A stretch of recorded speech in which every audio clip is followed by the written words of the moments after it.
if you're looking into apartment complexes or syndications in general, you're going to eventually stumble upon the word accredited investor. So that's what we're going to be talking about today. What does it mean to be an accredited investor?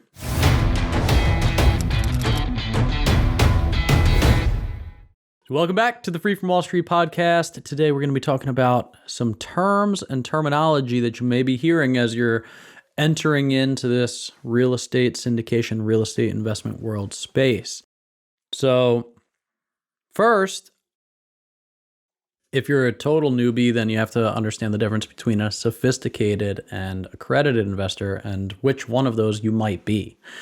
Neither one of these titles require an application or approval process. You kind of have to self-identify this, right? So let's find out what the criteria are to find out if you're an accredited versus a sophisticated investor. Okay, so let's talk about the IRS rules and definitions of accredited investor, or SEC, not IRS.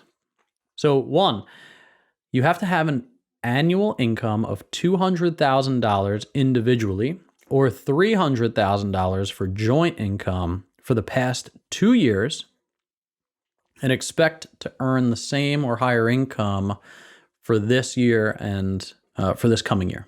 Okay. Or number two, you have to have a net worth of over $1 million, not counting your primary house. So let's run through a couple of examples. All right. So let's talk about Vicky. Vicky has a corporate career for 10 years. She's single. She just got a raise 2 months ago and is now making, for the first time, $200,000 a year. Vicky's primary home is worth $1.5 million. She has $700,000 in her 401k and about $350,000 between her savings and a few brokerage accounts. She also owes about $100,000 in student loans.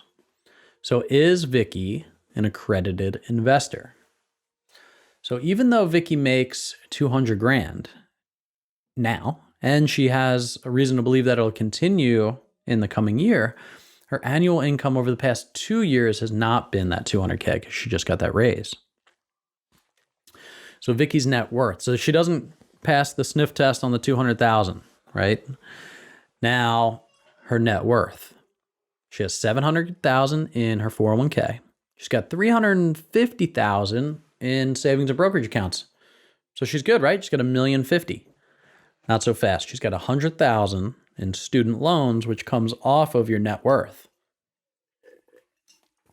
So she's only got $950,000 in net worth, which means she is a non-accredited investor. She'll probably pass the sniff test for a sophisticated investor, but we're just talking about accredited right now.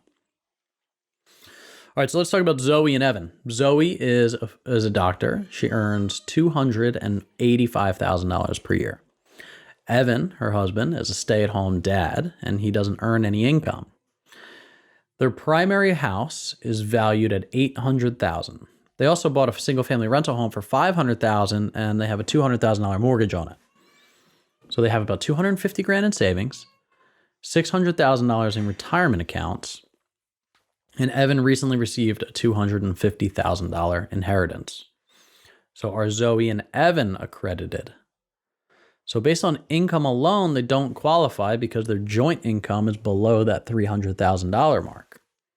But excluding their primary residence, the net worth is going to be $500,000 in the single family rental minus the $200,000 mortgage, plus the $250,000 in savings, plus the $600,000 in retirement, plus the $250,000 in inheritance, which is $1.4 million. So they're over and above that $1 million threshold. So because they meet one of the two criteria, remember you're not required to meet both of the criteria. If you meet one of the two criteria, you are accredited. So what are the perks of being an accredited investor? Who cares? Well, in the eyes of the SEC, being an accredited investor means that you're savvy enough to have figured out how to accumulate some wealth.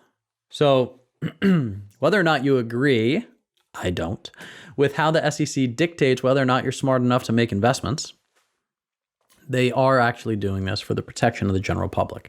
Not everybody is savvy enough to understand the risk of what goes along with investments, right? So the more investment opportunities that are open to you the SEC thinks that you're in a better position to evaluate and take on that risk depending on your income levels, depending on your net worth, right? If you're a non-accredited investor who also likes to invest in real estate, there's still plenty of ways to invest. I mean, we were investing in real estate long before we were accredited. We just now have other opportunities that we can look at because those are publicly advertised. The difference between a sophisticated investor and accredited is if you're a sophisticated investor, meaning you like to invest and you pass the barometer of the SEC for sophisticated, then you can look at other deals still, but you can't see publicly advertised deals. You just have to search for the people that can operate those deals, build relationships with them, and then get invited into those deals. So 506C is the exemption where we can publicly advertise, but we can only take accredited investors. So, hey, Mr. Investor, we have this deal. These are the returns. This is where we're buying it. I could blast it all over Facebook. I could say it on the podcast. And then the disclaimer is we're only taking accredited investors for this deal. If that's not you, you can't invest in that deal. But sometimes we do what they call 506B, which is a different regulation, which is what they call the friends and family raises. And the only way you can get into those deals is if you know somebody, you have a personal relationship with them. The SEC calls it a substantive business relationship, financial relationship. So it's not to say that you can't do it. You can, but you also need to make sure that you have relationships with the people that are presenting those deals. So if you'd like to see both sides of those deals, you have to get in touch with us. You can go to freefromwallstreet.com. You can sign up for our IHG Investor Club. You can sign up for our passive real estate investing course that we're going to be doing via email there. And then eventually you jump on a call with me, have a conversation about what your goals are, and then we'll figure out if you're sophisticated or accredited. And then if and when the time comes that you want to participate in one of our deals, we can show those to you. So thanks so much for listening to the Free from Wall Street podcast. Again, accredited, sophisticated investors, it doesn't matter which one you are, you just need to reach out, find the people that are doing these types of deals if you're interested, and sign up. Talk to you soon.